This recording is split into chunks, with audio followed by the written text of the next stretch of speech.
I literally just lie there and say to an 18-year-old that's not experienced a woman's body, like, try different things. So I sort of like them to trial it out on me, which in a way protects women moving forward, because then they're doing it in a positive and pleasurable way as opposed to potentially hurting that person.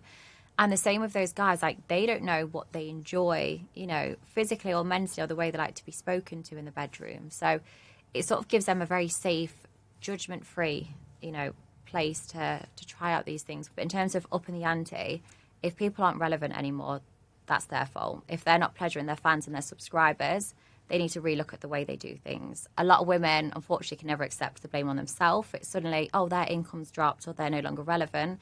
Let's blame the person who is being successful. So me wording it the way I did was very clever. I never confirmed I was pregnant, but allowed me to get more attention and more money to put towards IVF. So I'm a big enough person to accept more hate to help more people moving forward.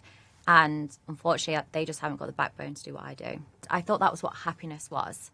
And for a lot of people that is, but for me it wasn't. I sort of got married, had a house, relocated. And I was like, okay, well, the next thing is children.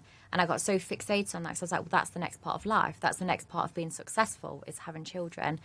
Obviously, yeah, that didn't happen for me. And yeah, I got so fixated on having children, which was very hard, obviously, when it wasn't happening.